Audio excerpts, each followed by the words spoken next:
हल्ली सोशल मीडियावर आपण अनेक असे व्हिडिओ बघतो ज्यामध्ये आपल्याला इलेक्ट्रिक वाहनांना आग लागल्याचे दिसते। हे व्हिडिओ मोठ्या प्रमाणात शेअर देखील केले जातात।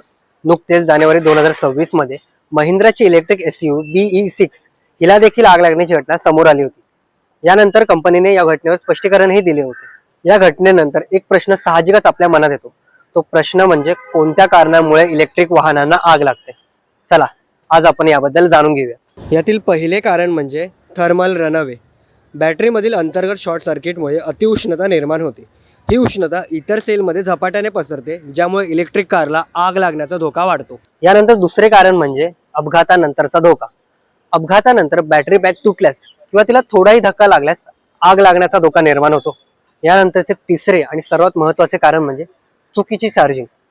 निकृष्ट दर्जाचे चार्जर वापरल्याने देखील कारला पेट घेऊ शकतो। निकृष्ट दर्जाचे चार्जर वापरल्याने देखील कार पेट घेऊ शकते। यासोबत जर तुमची कार पूर्ण चार्ज असेल तरी देखील तुम्ही चार्जर लावून तिला चार्ज करत असाल तर यामुळे देखील आग लागण्याचा धोका संभावतो। मग अशा वेळी इलेक्ट्रिक कारला आग लागू नये म्हणून तुम्ही कोणती खबरदारी घ्याल? चला याबद्दलही आपण जाणून घेऊयात। नेहमी मान्यता प्राप्त आणि चांगल्या दर्जाचे चार्जर वापरा। यासोबतच इलेक्ट्रिक कार चार्ज करताना तिला नेहमी सावलीत चार्ज करा।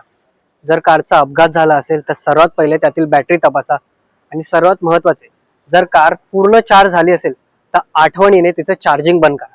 अशाच नवनवीन ऑटो रिलेटेड माहितीसाठी नवराष्ट्राला लाईक करा, फॉलो करा, शेअर करा आणि सबस्क्राईब देखील करा।